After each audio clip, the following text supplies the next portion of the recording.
Cancel. Schweezy. Let's get into previous week right now. Previous week right now is the news filtered by me to give you the real news. The real news that the government is not letting you know. The stuff that CNN is not letting you know about. But I'm here to let you know. And it's the previous week right now because I'm going over the previous week right now. So how about that? I like that. Let's drink some Coke Zero. Not sponsored. And let's get into it. All right. This is from Comic Book Resource. Great resource for comic book related news. However, this is not comic book related news. Anime is helping Netflix grow everywhere except in Japan.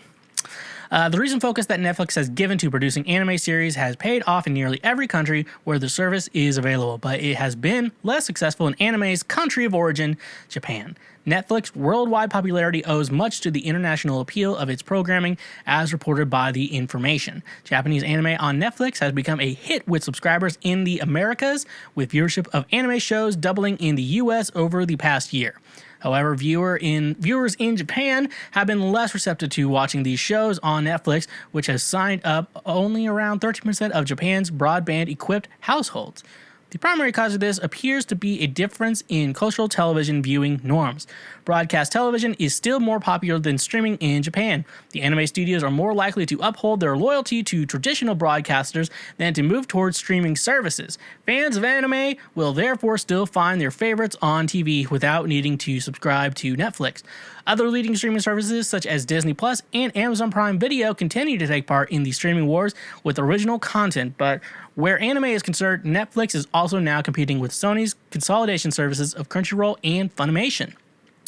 Although Crunchyroll's subscription numbers are insignificant compared to Netflix's, it has the benefit of accumulating series. Compared to Netflix's, it has the benefit of... I lost my place. It has the benefit of accumulating series anime fans since its launch in 2007. Crunchyroll and Funimation also release new episodes on a weekly schedule rather than dropping an entire season at once like the Netflix model. This method is preferred by anime studios as the anticipation may increase demand for the manga and tie-in merchandise. So, a lot to think about here. I don't know if it's just the anime I want to talk about. One thing I'm concerned with, that's actually really interesting that streaming isn't that big of a hit in Japan, and network television is still pretty popular there. That's actually kind of interesting. I know we're we're going into these the grand old. I don't say grand old. It's like racist. We're going into like the streaming wars, which I think it's dying out a little bit because Disney Plus I think is going to be fine. We're talking about Disney. We're talking about that. Disney Plus I think is going to be fine. That's like Disney has so much content, and they also have Avengers Endgame, which is why I'm not subscribing to your OnlyFans, ladies. So they have that. They're getting all these Marvel shows are kicking ass. If you haven't watched Loki yet, the shit is so good. And it's not 10 years old yet, so I can't talk about it. So,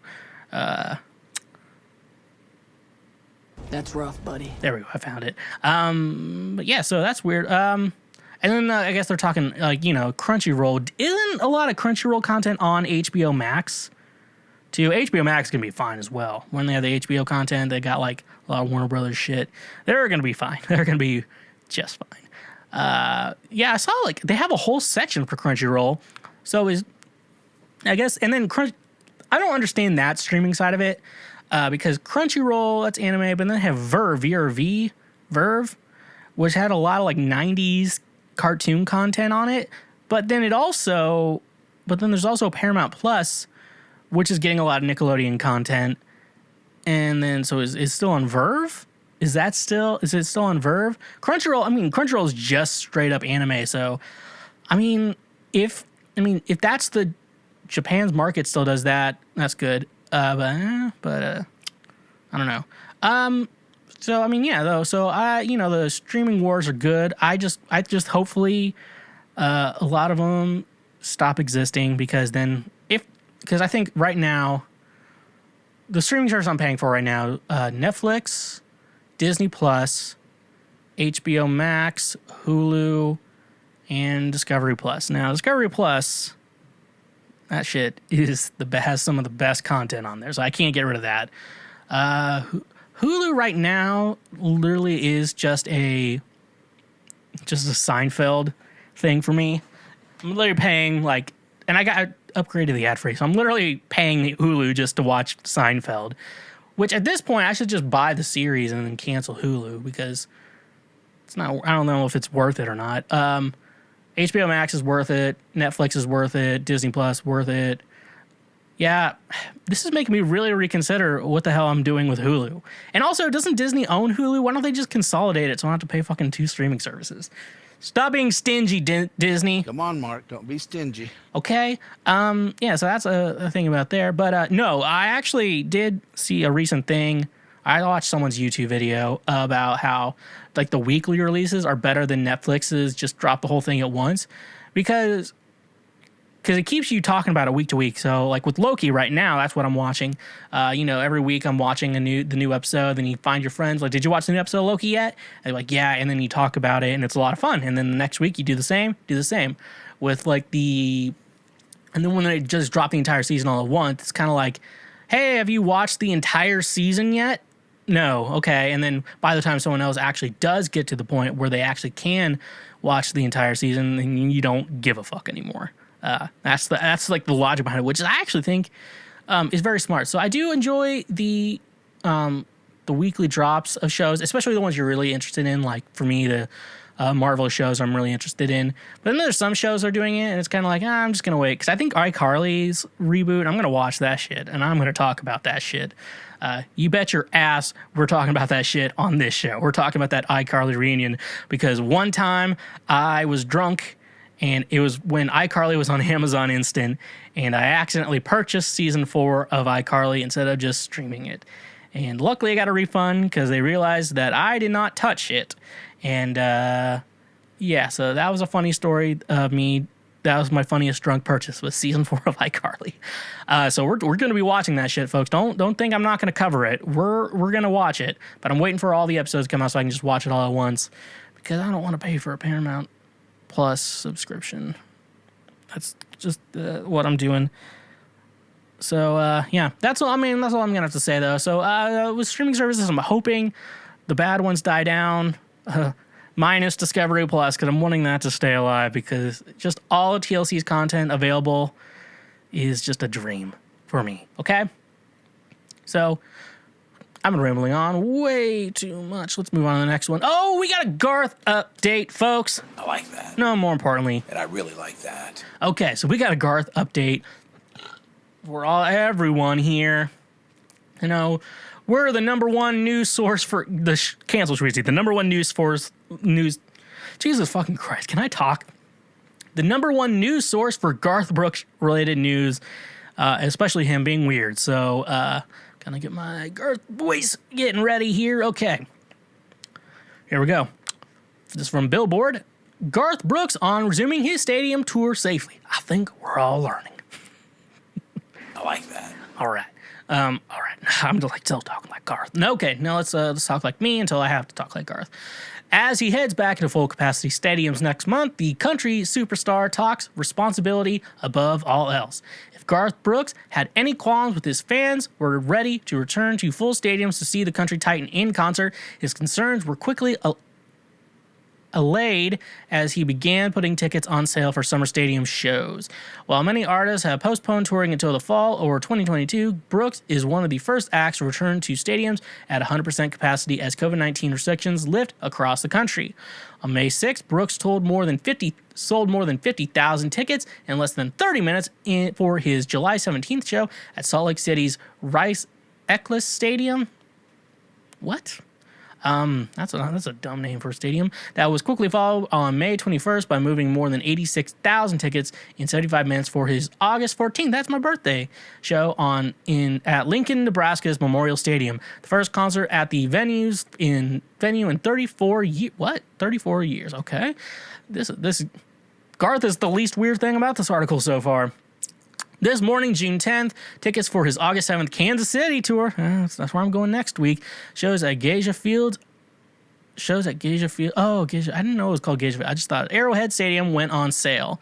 These shows join rescheduled 2020 concerts now slated for July 10th at Las Vegas Allegiant Stadium, September 18th at Cincinnati's Paul Brown Stadium, and September 25th at Charlotte's Bank of America Stadium. While selling out stadiums is standard operating procedure for Brooks since he started his 3-year stadium tour in 2019, he had no idea if the fans were ready to come back as the pandemic began to wane. Everything was new again. Oh, sorry, folks, I did not do my Garth voice. Everything was new again, so you didn't know what was going to happen. He says, what happens next is that Brooks will move ahead with his tour at an accelerated pace, filling in the calendar for the rest of the year to make up for lost 2020 dates. But as he notes in a conversation with Billboard below, rapidly does not replace responsibility, and he and his team are moving ahead, fully aware that all eyes will be on him to see how safety move ahead with the pandemic wanes, but remain a long way from total over. Okay, so that's okay. So so it's really funny to me. I thought about this today. So obviously, I would be what some of these people call a skeptic. And when the CDC says something like, you should wear a mask at the grocery store, when they were saying that, I listened. And so some people would call me a skeptic. I call myself not Republican. And that's actually more important to me than actual anyone's safety, is making sure people don't think I'm a Republican now that I have a mullet. So that's one thing. But yeah, but then like the CDC is like, all right, if you're vaccinated, you no longer have to wear a mask. And then my mind was like, wait a minute, I'm skeptical about this. I'm like, no, I think it's fine. I'm vaccinated, and which means I shouldn't have to worry then. So I survived, no COVID, and I hope I keep it that way. And if I get COVID, I guess ooh, my ear's itchy. And if I get COVID, I won't die from it because I'm vaccinated. So fuck you. And if you're still worried, like, oh, I don't want to get vaccinated because the government's putting a chip in me, they're tracking me on the phone. You're listening to the show on or watching the show on. So calm your fucking tits. So it's interesting because with the music industry, though, it is very interesting on how we're going to start doing shows again. We do have to follow, even the small acts have to follow the big acts. So Garth Brooks being basically the biggest act, one of the biggest acts ever, he's going to have to take the lead on how we're going to get back into doing shows again, which is surprising. Like if you're playing, like for small artists, you're playing in a bar, and if you're lucky you have a good crowd, like it's not going to be that bad. But like with Garth, like selling out stadiums, it's a thing. So we're going to have to follow Garth's lead, surprisingly, in regards to this. So that's a very surprise. And I guess, you worried and think Garth shouldn't be. This is the type of guy you get. So you... Congratulations, you played yourself. By letting Garth get so famous. And I'm blaming all y'all. Next up, let's move to the next article. NBC's Ultimate Slip and Slide competition show halted due to explosive diarrhea. That's rough, buddy. Ooh, this is from Vanity Fair. It's more than just a bathroom break. Production on NBC's Ultimate Slip and Slide competition series has come to stall due to an outbreak of giardiasis, a disease spread from the microscopic Giardia parasite. Up to 40 crew members on set succumbed, with a production source reporting that people had awful explosive diarrhea and were forced to run into porta potties, with some even collapsing, according to the fucking porta potties just die. Just like porta potties, like I can't do this anymore, and there's fucking shit everywhere.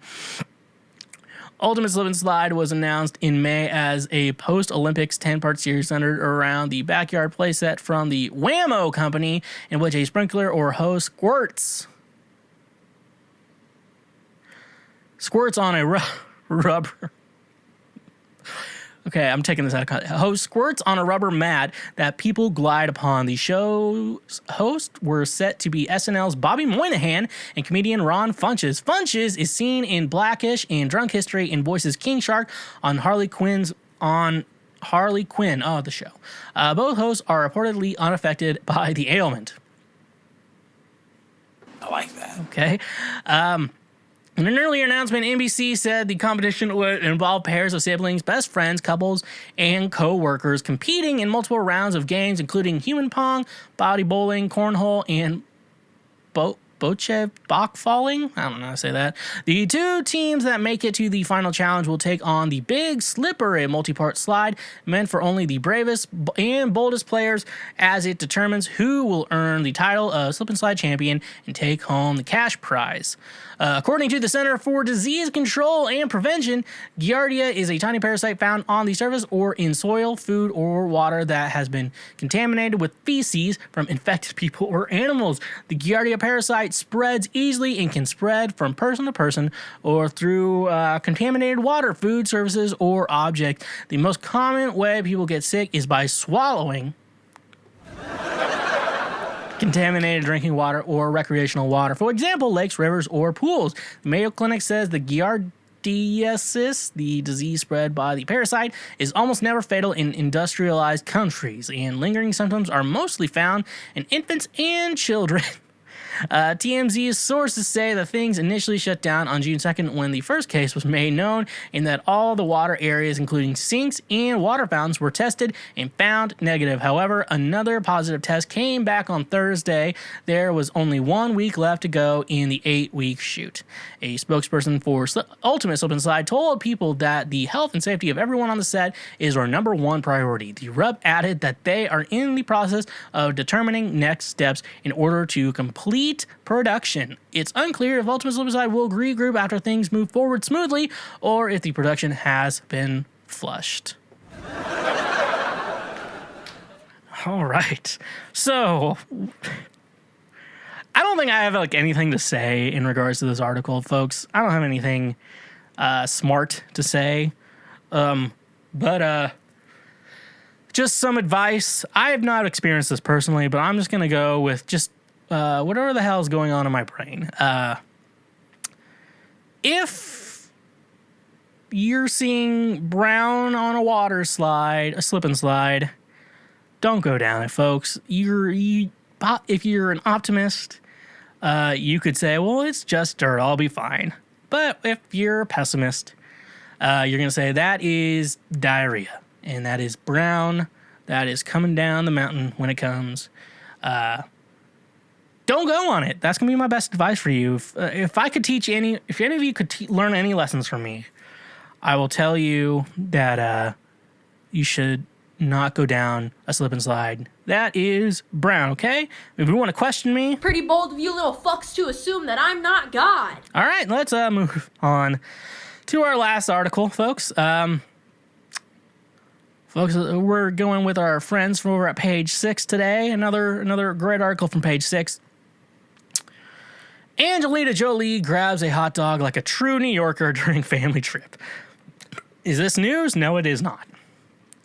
Angelina Jolie is fully embracing her time in New York City, condiments and all. The Maleficent actress, 46, was seen grabbing hot dogs at Gray's Papaya with two of her sons during her birthday trip to the Big Apple. Jolie was photographed on Tuesday ordering food for herself and her sons, Pax, 17, and Knox, 12, at the iconic shop's Upper West Side location. The Oscar winner and her boys each excited Grays holding a hot dog wrapped in tinfoil, as well as a beverage in a paper cup. Jolie opted for a chic look, wearing a white cotton t-shirt tucked into a gray tweed maxi skirt. She finished off her outfit with a gold watch, a cream canvas Louis Vuitton purse, open-toed Ferragamo mules that retailed for $595, and a gray face mask to protect herself against COVID-19. Meanwhile, Pax and Knox kept it casual in t-shirts, pants, and sneakers. As Page 6 previously reported, Jolie and her 6 children were spotted arriving in the JFK airport on Saturday for their visit to the city for the actress's birthday, which was on Friday. In addition to Pax and Knox, Jolie shares 19-year-old Maddox, 16-year-old Zahara, 14-year-old Shiloh, and Knox's twin, Vivian, and her ex-husband Brad Pitt. The Tomb Raider star's getaway with her kids comes amid her contentious legal battle with the Once Upon a Time in Hollywood actor from whom she split in 2016. Pitt, 57, was granted joint custody of the children in May, with a source exclusively telling Page Six at the time that it was a tentative decision. The ruling came after Jolie slammed the judge for not allowing their kids to testify. While the former couple have been legally single since 2019, their fight to custody over the kids has kept them in court for years. One source recently told us that Jolie's motivations had never been to deny the children a relationship with their father, while a second insider said Pitt just wants to spend more time with his children to make sure they're healthy, happy, and cared for. Now, I'm not going to get into the whole parenting issue here, because that is off topic to this article, Page Six. You need to fucking learn to have one topic per news article. We're not talking about the divorce and the custody battle over the children. We're talking about a hot dog that Angelina Jolie was eating, okay? We are talking about a hot dog. We're not talking about a broken home, okay? I don't want to talk about a broken home on this podcast. We're talking about hot dogs, okay? And I'm glad did it say what toppings she got on her hot dog, because we're okay. So you're saying condiments and all, but at the same time, you're not telling me what condiments she got on a hot dog. Because the only thing I actually want to know from this article is what condiments she put on a hot dog. So she had the bun. She looked great. I saw her in the new the Eternals trailer, and she's looking great. And actually, she does look great. But she's also one of those like rare oddities. Like, there's a lot of good-looking people out there, but people who are going to be good-looking no matter what they do is Angelina Jolie. She is just great looking. 46 years old, and we'd all still smash. That's just how we do it. We'd all have consent. I would love to have consensual sex with Angelina Jolie. It's like when everyone says, like, I think I would love to have consensual sex with Scarlett Johansson. I'm like, no shit, we'd all would. Call me your fucking tits. But no, glad she's eating a hot dog and having a good time with both of her sons. And, that's how we're going to end it for a previous week right now. Hey, thank you for checking out that highlight from Cancel Schweezy. Now, I hope your brain cells don't hurt. We got more highlights available now everywhere. We also got more full episodes as well. If you want to watch a full episode of Cancel Schweezy, available now, right here, right now, available now. If you liked everything, make sure you subscribe to the channel. That way you get notified when new highlights and episodes come up. And leave a comment, like, and stay awesome.